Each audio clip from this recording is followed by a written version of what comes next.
Dear friends, ఈరోజు మనం national parties in India, జాతీయ పార్టీలు భారతదేశంలో ఉన్నటువంటి జాతీయ పార్టీల గురించి తెలుసుకుందాం.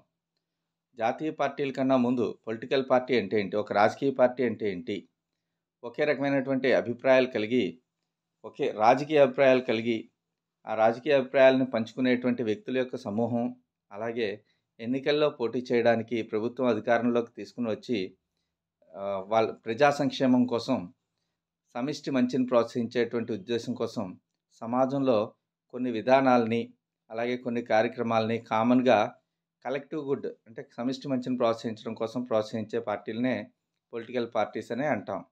ఈ పొలిటికల్ పార్టీస్ భారతదేశంలో కొన్ని స్థానిక రాష్ట్ర పార్టీలు గాను, కొన్నేమో జాతీయ పార్టీలు గాను ఉన్నాయి. అయితే ఈ పార్టీలు ఏ పార్టీ ఏంటి, రాజకీయ స్థానిక పార్టీయా జాతీయ పార్టీయా అనేది డిసైడ్ చేసేటువంటి అధికారం ఎలక్షన్ కమిషన్ ఆఫ్ ఇండియా అన్నమాట. వాళ్ళ చేతుల్లో ఉంటుంది. నేషనల్ పార్టీయా, స్టేట్ పార్టీ లేదా రీజనల్ పార్టీయా అనేది election commission of India, ECI అని కానీ ఈసీ అని కానీ మనం పిలుస్తూ ఉంటాము. ఈ రాజకీయ పార్టీలు, నేషనల్ పార్టీలు కొన్నిసార్లు స్టేట్ పార్టీలు అవుతాయి, అలాగే కొన్నిసార్లు స్టేట్ పార్టీలు కూడా రాజకీయ పార్టీలుగా మారే అవకాశం ఉంది. దానికి కొన్ని నిబంధనలు ఉన్నాయి, అవి కూడా మనం తెలుసుకుందాం.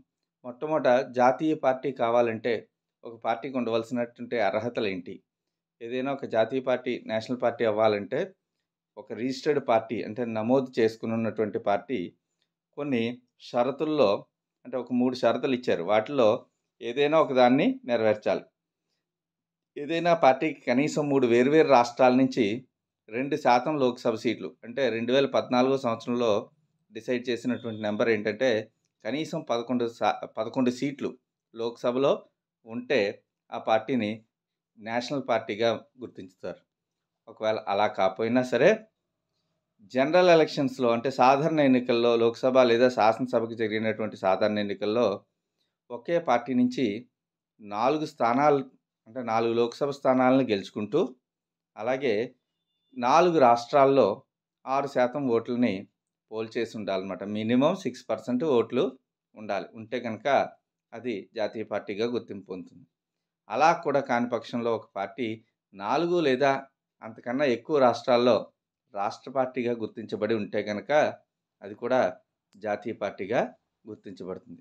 మన భారతదేశంలో వెరీ రీసెంట్గా ఇప్పుడు ఉన్నటువంటి పొలిటికల్ పార్టీస్ ఎన్నంటే ఇదివరకు 8 ఉండేవి, ప్రస్తుతం 6 ఉన్నాయన్నమాట. మొట్టమొదట భారతీయ జనతా పార్టీ, దీన్ని బీజేపీ అంటాం. ఇది 6 ఏప్రిల్ 1980లో స్థాపించారు. అలాగే ఇండియన్ నేషనల్ కాంగ్రెస్, ఇది 28 డిసెంబర్ 1885లో స్థాపించారు. Communist party of India Marxist, ఇది సిపిఐ నుంచి విడిపోయింది 1964 సంవత్సరంలో. 7 నవంబర్ 64 సంవత్సరంలో దీన్ని ఏర్పాటు చేశారు. మరి ఆమ్ ఆద్మీ పార్టీ, ఈ మధ్యకాలంలో మనకి బాగా తెలిసినటువంటి పార్టీ ఆమ్ ఆద్మీ పార్టీ, ఆప్ అంటాం దీన్ని. ఇది 26 నవంబర్ 2012 సంవత్సరంలో ప్రారంభించారు. బహుజన్ సమాజ్ పార్టీ, బీఎస్పీ అని అంటాం దీన్ని. అలాగే ఇది 14 ఏప్రిల్ 1984లో స్థాపించారు. అలాగే నేషనల్ పీపుల్స్ పార్టీ, ఎన్పీపీ, ఇది ఎన్సీపీ నుంచి విడిపోయింది. 6 జనవరి 2013 సంవత్సరంలో దీన్ని స్థాపించారు. బీజేపీ పార్టీ గుర్తు కమలం పువ్వు, కాంగ్రెస్ పార్టీ గుర్తు హస్తం, అలాగే communist party of India Marxist, CPIM లేదా సిపిఎం అని పిలుస్తుంటాం, కత్తి సుత్తి నక్షత్రం. ఆమ్ ఆద్మీ పార్టీ అయితే చీపురు, బహుజన్ సమాజ్ పార్టీకి ఏనుగు, అలాగే నేషనల్ పీపుల్స్ పార్టీకి పుస్తకం సింబల్స్, ఎలక్షన్ సింబల్స్గా ఇవ్వడం జరిగిందనమాట. అలాగే మొట్టమొదట ఒక్కొక్క జాతీయ పార్టీ గురించి తెలుసుకునే ముందు ఈ గుర్తులు చూస్తున్నాం కదా, ప్రస్తుతం ఒక్కొక్క పార్టీ గురించి బ్రీఫ్గా తెలుసుకుందాం. భారతీయ జనతా పార్టీ, బీజేపీ అంటాం దీన్ని. ఈ పార్టీ జనసంఘ్ అనేటువంటి పార్టీ ఉండేది. 1951లో శ్యామ్ ప్రసాద్ ముఖర్జీ, ఒక దీపం జ్యోతి, వెలుగుతున్నటువంటి జ్యోతి దీని యొక్క గుర్తు, దీంతో ప్రారంభించారు. ఈ శ్యామ్ ప్రసాద్ ముఖర్జీ గారు ప్రారంభించారు దీన్ని. జనసంఘ్, భారతీయ జనసంఘ్ అని అంటారనమాట. అయితే ఈ జనసంఘ్ పార్టీ అనేది 1975 ఎన్నికల వరకు కొనసాగింది. 75 నుంచి 77వ సంవత్సరంలో వచ్చినటువంటి ఎమర్జెన్సీ తర్వాత జనసంఘ్తో పాటు అనేక ఇతర పార్టీలు కూడా కలిసి జనతా పార్టీని ఏర్పాటు చేశాయి. అయితే అనతి కాలంలోనే ఆ ప్రభుత్వం పడిపోవడంతో 1977 సాధారణ ఎన్నికల్లో ఈ ఎమర్జెన్సీ తర్వాత అధికారంలోకి వచ్చినప్పటికీ కూడా జనతా పార్టీగా భారత జాతీయ కాంగ్రెస్‌ని ఓడించి 3 సంవత్సరాల తర్వాత అంతకాలంలోనే అధికారం కోల్పోయింది. కోల్పోవడంతో ఈ జనసంఘ్ నుంచి వచ్చినటువంటి సభ్యులు ఎవరైతే ఉన్నారో వాళ్ళు మళ్ళీ బయటకు వచ్చి భారతీయ జనతా పార్టీ అనేటువంటి పేరుతో ఈ సభ్యులందరూ ఈ భారతీయ జనతా పార్టీని ఏర్పాటు చేశారు. ఇది భారతీయ జనతా పార్టీ స్థాపకులుగా వాజ్పేయి, అలాగే ఎల్కే అద్వానీని మనం చెప్పుకుంటూ ఉంటాం. నెక్స్ట్ వచ్చి ఇండియన్ నేషనల్ కాంగ్రెస్, ఐఎన్సీ అంటాం. అలాగే ప్రస్తుతం ఈ ఇండియన్ నేషనల్ కాంగ్రెస్ అనేక రూపాంతరాలు చెంది కాంగ్రెస్ ఐగా ఉందన్నమాట. అలాగే ఐఎన్సీగానే మళ్ళీ గుర్తింపు పొంది ఉంది. భారత జాతీయ కాంగ్రెస్ ఇది భారతదేశంలో చాలా విస్తృతమైనటువంటి మూలాలు కలిగింది. ఎందుకంటే 85లో స్థాపించబడి భారత జాతీయవాద ఉద్యమానికి అనేకమైనటువంటి పోరాటాలు చేసి అనేక మంది గాంధీ మహాత్ముడు, నెహ్రూ మొదలైనటువంటి నాయకులందరూ కూడా దీనికి నాయకత్వం వహించి ఉన్నారు. కాబట్టి దీని మూలాలు దేశవ్యాప్తంగా ఉన్నాయన్నమాట. ఇది యాక్చువల్గా ఈ పార్టీ అనేది ఏవో హ్యూమ్ అలానే ఆక్టేవియస్ హ్యూమ్ గారు ఏర్పాటు చేశారు. వీరి యొక్క ముఖ్య ఉద్దేశం ఏంటంటే బ్రిటిష్ గవర్నమెంట్కి ఈ పార్టీ సహకారం చేయాలని. కానీ దురదృష్టం ఏంటంటే వాళ్ళు తీసిన గోతులో వాళ్ళే పడడం అంటే ఇదే. వాళ్ళు ఏ ఉద్దేశంతో ఈ పార్టీని ఏర్పాటు చేశారో ఆ ఉద్దేశం పక్కదారి పట్టిందనమాట తర్వాత. నెక్స్ట్ వచ్చి communist party of India, Marxist. ఇది సిపిఐలో భాగంగా ఉండేది. ఎంఎన్ రాయ్ గారు కమ్యూనిస్ట్ పార్టీ ఆఫ్ ఇండియాని స్థాపించారు భారతదేశంలో. అయితే ఈ communist party of India, Marxist అనేది మ్యాక్సిమం వెస్ట్ బెంగాల్ అలాగే కేరళలో అత్యధికమైనటువంటి సభ్యత్వం కలిగి ఎన్నికల స్థానాల పరంగా కూడా అతిపెద్ద కమ్యూనిస్ట్, అంటే కమ్యూనిస్ట్ పార్టీలు చాలా ఉన్నాయి, లెఫ్ట్ పార్టీస్ అంటాం.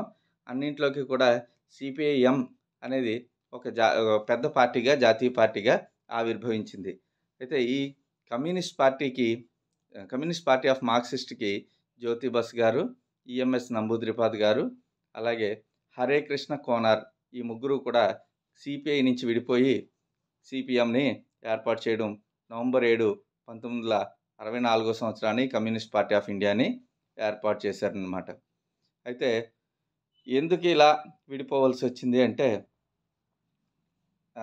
ఇక్కడ ఇండియా చైనా వార్ జరిగింది.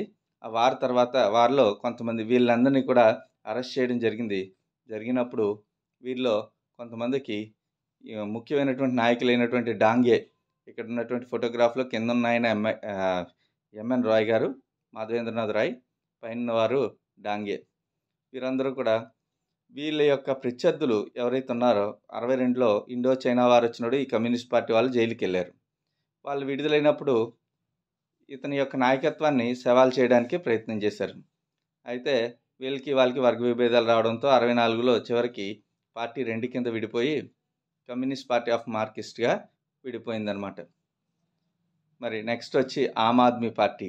ఈ ఆమ్ ఆద్మీ పార్టీ భారతదేశంలో ఒక విపరీతమైనటువంటి మూమెంట్ని తీసుకొచ్చి అనతి కాలంలోనే అధికారంలోకి వచ్చినటువంటి పార్టీ అనమాట. 2011లో భారత అవినీతి ఉద్యమానికి వ్యతిరేకంగా 26 నవంబర్ 2012 అరవింద్ కేజ్రీవాల్ గారు, అప్పటికి అతని సహచరులు ఎవరైతే ఉన్నారో వాళ్ళు కలిపి ఈ లోక్పాల్ బిల్లు కోసం ఏర్పాటు చేసినటువంటి పార్టీ అనమాట. ఇది ప్రస్తుతం పంజాబ్, ఢిల్లీ రాష్ట్రాల్లో అలాగే కేంద్ర పాలిత ప్రాంతాల్లో కూడా ఈ పాలకపక్షంగా కొనసాగుతుంది. అవినీతికి వ్యతిరేకంగా ఏర్పాటు చేసిన పార్టీగా చెప్పుకుంటూ ఉంటారు. దీన్ని యాక్చువల్గా అరవింద్ కేజ్రీవాల్ గారు ఆప్ పార్టీని స్థాపించారు. నెక్స్ట్ వచ్చి బహుజన్ సమాజ్ పార్టీ. ఇది జాతీయవాద పార్టీగా, అంటే జాతీయ రాజకీయాల్లో ఎవరైతే బీసీలు, ఎస్సీలు, ఎస్టీలు ఉన్నారో వాళ్ళందరినీ కూడా అట్రాక్ట్ చేసి మతపరమైనటువంటి మైనారిటీలు ఉన్నారో వారందరికీ కూడా ఇంపార్టెన్స్ ఇవ్వాలి అనేటువంటి ఉద్దేశంతో కాన్షీరామ్, ఈ ఫోటోలో కాన్షీరామ్, మాయావతి ఇద్దరు ఉన్నారు. ఈ కాన్షీరామ్ అనే ఆయన 84లో స్థాపించారు. అప్పుడు భారతదేశంలో సుమారుగా 6000 కులాలు ఉన్నాయి. ఈ 6000 కులాలు బీసీ కులాలు ఉన్నాయి. వాటిలో 85% పీపుల్ ఉన్నారు కాబట్టి వాళ్ళని అట్రాక్ట్ చేసి అధికారంలోకి రావడానికి పెట్టినటువంటి పార్టీ. మరి మరొక పార్టీ ఏంటంటే నేషనల్ పీపుల్స్ పార్టీ. ఇది పిఏ సంగ్మా గారి నేతృత్వంలో ఎన్సిపి నుంచి, అంటే నేషనలిస్ట్ కాంగ్రెస్ పార్టీ, గడియారం గుర్తు పార్టీ ఉండేది కదా, దాని నుంచి బహిష్కరణకు గురైంది. జూలై 2012లో గురయ్యి ఈ పార్టీ ఏర్పాటు చేయబడింది. ఎన్‌పీపీగా ఏర్పాటు చేయబడింది. దీనికి గుర్తు పుస్తకం. అయితే దీన్ని 7 జూన్ 2019 సంవత్సరంలో జాతీయ పార్టీ హోదా దీనికి లభించింది. వీళ్ళు యాక్చువల్‌గా నార్త్ ఈస్ట్ పార్టీ అనమాట ఇది. అంటే ఈశాన్య రాష్ట్రాలకు సంబంధించినటువంటి పార్టీ. అయితే భారతదేశంలో మేఘాలయలో పనిచేసేటువంటి ఈ రాష్ట్ర స్థాయి పార్టీ ఈశాన్య రాష్ట్రాల నుంచి జాతీయ పార్టీ హోదా పొందినటువంటి తొలి పార్టీగా గుర్తింపు సాధించింది. దీని యొక్క ఉద్దేశం ఏంటంటే one voice, one north east అనేటువంటి ఉద్దేశంతో ఈ పార్టీని ఎస్టాబ్లిష్ చేయడం జరిగింది. మరి ప్రస్తుతం ఉన్నటువంటి బీజేపీ, అధికారంలో ఉన్నటువంటి బీజేపీ 543 లోక్సభ సీట్లకు గాను 290 సీట్లను, అలాగే 245 లోక్సభ సీట్లకి సుమారుగా 94 సీట్లని కైవసం చేసుకుని ఉందన్నమాట. అలాగే 10 ఏప్రిల్ 2023 భారత ఎన్నికల సంఘం 3 జాతీయ పార్టీ హోదా నుంచి రద్దు చేసింది. వాటిలో తృణమూల్ కాంగ్రెస్, అలాగే Nationalist Congress party NCP, communist party of India CPI, CPM కాదు సిపిఐ. ఇక్కడ మీరు గుర్తుంచుకోవాలి, సిపిఐ వేరు, సిపిఎం వేరు. సిపిఐ గుర్తు ఏంటంటే కొడవలి కంకి, వరి కంకి అనమాట. గోధుమ కంక, వరి కంక, what's ever it may be. Okay. అలాగే ఈ 3 పార్టీలని తీసేసిన తర్వాత అరవింద్ కేజ్రీవాల్ యొక్క ఆప్ పార్టీని జాతీయ పార్టీగా గుర్తించింది. అలాగే ఇప్పుడు జాతీయ స్థాయిలో 6 పార్టీలు ఉన్నాయి. అలాగే రాజ్యసభ సభ్యత్వంకి సంబంధించి ఇందాక నేను చెప్పిన దాంట్లో కరెక్షన్స్ ఉండొచ్చు. ఒకవేళ ఏమైనా ఉంటే కనుక చేసుకోండి. పార్టీలకు సంబంధించినటువంటి సమాచారం మీకు అందరికీ ఉపయోగపడుతుందని భావిస్తున్నాను. అలాగే మా ఫ్రెండ్ రవికుమార్ ఎడ్యుకేషనల్ ఛానల్ అనే ఒక ఛానల్ని ఏర్పాటు చేశాడు.